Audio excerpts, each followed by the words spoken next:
இந்தியாவில் யாருக்கு வேண்டுமானாலும் உள்துறை அமைச்சரை சந்திப்பதற்கு உரிமை இருக்கு. ஆனா யார் உள்துறை அமைச்சரை சந்திக்கிறாங்க?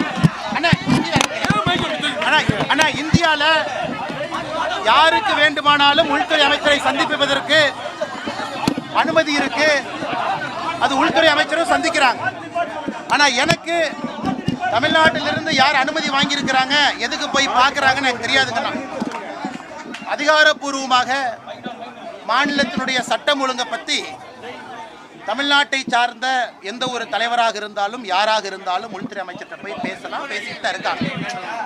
அரசியல் ரீதியாக இந்த நேரத்தில் எதையும் முடிச்சு போட்டு நீங்கள் கேள்வி கேட்டீங்கன்னா நான் பதில் சொல்லக்கூடிய நிலைமையில் நான் இல்லைங்கய்யா. அதனால் நான் திரும்ப திரும்ப சொல்லுவது, உள்துறை அமைச்சர் அதிகாரப்பூர்வமாக யாரோ சந்திக்கிறாங்க, தலைவர்கள் சந்திக்கிறாங்க, இந்த கட்சியிலிருந்து போறாங்கன்னு நீங்க கேட்குறீங்க. நான் சொல்வது எல்லோருக்கும் உரிமை இருக்கு. உள்துறை அமைச்சரை நேரம் கேட்டால் கொடுக்குறாங்க, பார்க்குறாங்க.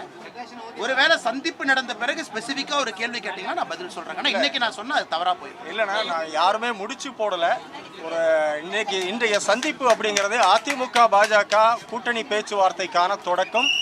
இன்னும் விரைவில் ஒரு 10 நாட்களுக்குள் அதற்கான அறிவிப்பும் வெளியாகும்னு நம்ப தகுந்த வட்டார செய்திகள் வெளிவருது. அண்ணன் ஜெர்னலிஸ்ட் நண்பர் அண்ணனுடைய அறிவை நான் இங்கே பரிசோதிக்கலை. ஆனால் நான் கட்சியின் சார்பாக அதிகாரப்பூர்வமாக ஒரு விஷயத்தை நான் சொல்லணும் அப்படின்னா அந்த நேரத்தில் நான் சொல்கிறேங்கன்னா, இன்னைக்கு நான் எந்த ஒரு சந்திப்பையும் எதையும் முடிச்சு போட்டு ஒரு கணக்கு போட்டு நான் சொல்ல மாட்டேன். அதிகாரப்பூர்வமாக உள்துறை அமைச்சரை யாரு வேண்டுமானாலும் சந்திக்கலாம். ஒரு மாநிலத்தினுடைய எதிர்க்கட்சி தலைவர் நேரம் கேட்குறாங்க, சட்டம் ஒழுங்கை பற்றி பேசணும், நேரம் கொடுப்பாங்க, பேசலாம். அரசியல் கணக்கு எதுவும் இல்லை. எங்களுடைய நோக்கம் அது இல்லை. பாரதிய ஜனதா கட்சி தமிழகத்தில் சிறப்பாக தேசிய ஜனநாயக கூட்டணி வளர்ந்து கொண்டு வருகிறது. எல்லோருடைய நோக்கமும் திராவிட முன்னேற்ற கழகம் ஆட்சியிலிருந்து அகற்றப்பட வேண்டும் என்று எல்லாரும் விரும்புகிறோம்.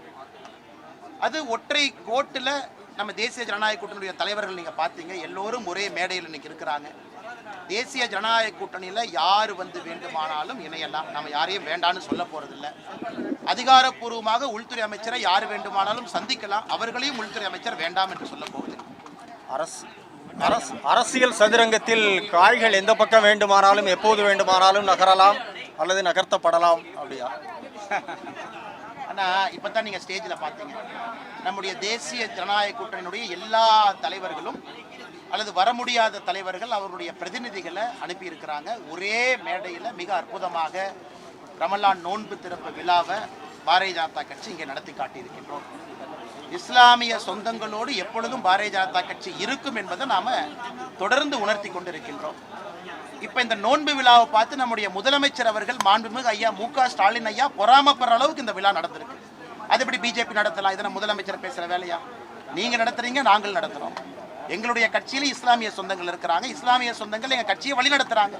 அப்படி இருக்கும் பொழுது திமுகவுக்கு யாராவது பட்டா போட்டு கொடுத்துருக்குறாங்களா? தமிழ்நாட்டில் இஸ்லாமிய சொந்தங்களுக்கு நோன்பு திறப்பு விழா திமுக மட்டும்தான் நடத்தணும்னு ரெஜிஸ்டர் ஆஃபீஸில் பத்திரம் போட்டு ஐயா மு.க. ஸ்டாலின் அவர்கள் அறிவாலயத்தில் ஒட்டி வச்சிருக்காங்கன்னா இதெல்லாம் அவருடைய வைத்தறிச்சலை காட்டுது.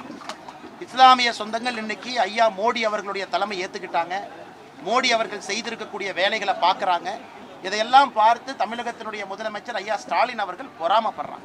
இப்போ நாங்கள் பேட்டி கேட்கும்போது கூட திரு டிடிவி தினகரன், திரு ஓபிஎஸ் 2 பேருமே என்ன சொன்னாங்க அப்படின்னா, அதிமுகவினுடைய அனைத்து அணிகளும் ஒன்றாக இணைய வேண்டுமா அப்படின்னு கேட்டதுக்கு எல்லோருடைய விருப்பம் அதானே அப்படின்னு தான் சொல்கிறாங்க. ஆனால் இன்னைக்கு பாருங்க, மேடையில் நம்ம அண்ணன் டிடிவி அவர்கள், அண்ணன் ஓபிஎஸ் அவர்கள்லாம் நம்மோடு இணைஞ்சு பயணிக்கிறாங்க. ஒரு வலிமையான ஒரு தேசிய ஜனநாயக கூட்டணி உருவாவதற்கு காரணமாக ஐயா ஓபிஎஸ் அவர்கள், அண்ணன் டிடிவி அவர்கள், எல்லா தலைவர்களும் இருக்கிறாங்க. நீங்கள் குறிப்பிட்ட 2 பேரை கேட்டனால தலைவர்கள் பேரை சொல்கிறாங்க. அதனால் வருகின்ற காலத்தில் திராவிட முன்னேற்ற கழகத்தை வீழ்த்த வேண்டும். அது கண்டிப்பாக வீழ்த்தப்படும். அதற்கு தமிழக மக்கள் என்ன நினைக்கிறாங்க? ஒரு அணியாக திரண்டுவாங்க. ஒரு அணியாக நாங்கள் திரண்டு நிற்கின்றோம். நாங்கள் யாருக்கும் எதிரி இல்லை. அதனால தான் ஏற்கனவே சொல்லியிருக்காங்கன்னா, தேசிய ஜனநாயக கூட்டணியில் எந்த ஒரு கட்சியும் எந்த ஒரு தலைவரும் தாராளமாக வரலாம், திமுகவை வீழ்த்த வேண்டும் என்று நினைத்தால். இந்த தேர்தல் களம் எப்படி இருக்குன்னு நினைக்கிறீங்க? ஏற்கனவே சொன்னது போலீங்கன்னா, தமிழக அரசியல் வரலாற்றில் ஒரு மிக வித்தியாசமான தேர்தல் களம். வலிமையான கட்சிகள் 4-5 கூட்டணிகளாக இன்னைக்கு உருவாயிருக்கு. திமுக தலைமையிலான கூட்டணி, அதிமுக தலைமையிலான கூட்டணி, பாஜக தலைமையிலான தேசிய ஜனநாயக கூட்டணி, அண்ணன் சீமான் அவர்கள், அண்ணன் விஜய் அவர்கள். இன்னைக்கு 5 முனை போட்டி. இந்தியாவில் எங்கேயுமே 5 முனை போட்டியை நம்ம யாரும் பார்த்தது கிடையாது. எல்லாரும் வலிமையானவங்க தான். அண்ணன் சீமான் அவர்களும் அவருடைய வாக்கு வந்தியை தொடர்ந்து காட்டிட்டு இருக்காங்க. அது இடைத்தேர்தலாக இருந்தாலும் சரி, பாராளுமன்ற தேர்தலாக இருந்தாலும் சரி, சீமானண்ணன் தயாராக இருக்கிறாங்க.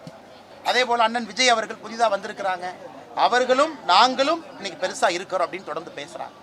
5 முனை போட்டி தமிழகத்துக்கு நல்லதா எனக்கு தெரியாது. பத்திரிகை நண்பர்கள், பொதுமக்கள் நீங்கள் சொல்லணும். 5 முனை 3 முனையாக மாற வாய்ப்பு இருக்கா எனக்கு தெரியாதுங்கண்ணா.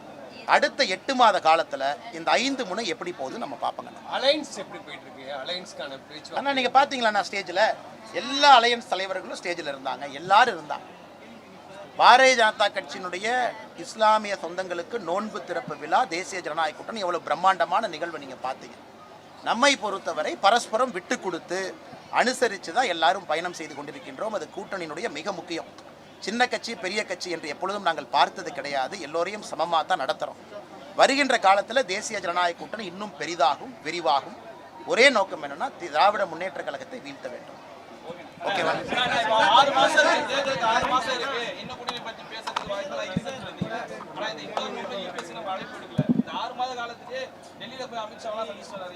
நீங்க பாருங்க, இஃப்தார் நோன்பை பொறுத்தவரை அண்ணன் இபிஎஸ் அவர்களாக இருக்கட்டும், அண்ணன் சீமான் அவர்களாக இருக்கட்டும், எல்லாரும் இருக்கிறாங்க. இன்னைக்கு தேசிய ஜனநாயக கூட்டணி இன்னைக்கு யார் இருக்காங்களோ எல்லோரும் சேர்ந்து இந்த இஃப்தார் நோன்பை நடத்திருக்கோம். நாளைக்கு அண்ணன் டிடிவி அவர்கள் நடத்துறாங்க இஃப்தார் நோன்பு, அதில் நானும் பங்கேற்கின்றேன். இன்னைக்கு யார் நம்ம கூட்டணியில் தலைவர்கள் இருக்கின்றோமோ எல்லாருமே பரஸ்பரம் ஒருவருக்கொருவர் பேசி இதை நடத்துகிறோம். எல்லோரும் இஸ்லாமிய சொந்தங்களுக்கு ஒரே செய்தியை சொல்கிறோம். திமுக காரங்க மட்டும் பட்டா போட்ட மாதிரி இங்கேயும் சுற்றிக்கிட்டு இருக்காங்க, அவங்களை நம்பாதீங்க. திராவிட முன்னேற்ற கழகம் செய்திருக்கக்கூடிய தவறுகளை, துரோகங்களை பட்டியலிட்டு காட்டிக் கொண்டிருக்கின்றோம்.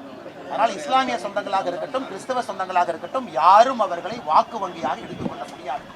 எல்லோரும் தேசிய ஜனநாயக கூட்டணியின் பக்கம் வர ஆரம்பித்திருக்கிறார்கள். அது 2026 வருடங்கள் பிரதிபலிக்கிறது. 25 ஆண்டுகளுக்கு மேலாக சிறையில் உள்ள இஸ்லாமியர்களை விடுதலை செய்யணும் மேடையிலே நிறைய பேர் கூறுகிறார். திமுக வாக்குறுதி பாஜக அதை ஏற்றுக்கொள்ளார். 25 ஆண்டு பாரதிய ஜனதா கட்சியினுடைய பொசிஷன் ரொம்ப கிளியர். நாங்க எந்த ஒரு குற்றவாளி சிறை தண்டனை பெற்றவரை எப்பொழுதுமே மதத்தின் அடிப்படையில் இந்து, முஸ்லீம், கிறிஸ்டியன் நம்ம பார்க்கணும்.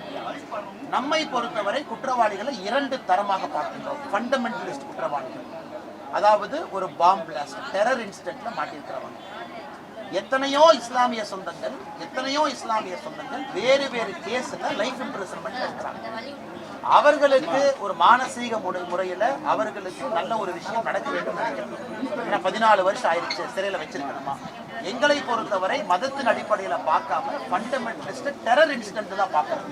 அதிலும் நாங்கள் இஸ்லாம் என்கின்ற வார்த்தையை பயன்படுத்துறோம். ஒரு ஹார்டு கோர் டெரரிஸ்டாக இருக்கும் பொழுது அவர்களுக்கான இது வேற. அதே போல ஒரு நார்மல் கிரைம்ல ஒருத்தவங்க இருக்காங்க, மதத்தின் அடிப்படையில் சொல்ல அதற்கான சட்டம் வேற. அதன் அடிப்படையில் தான் எல்லா தலைவர்களும் பேசிக் கொண்டிருக்கிறாங்க.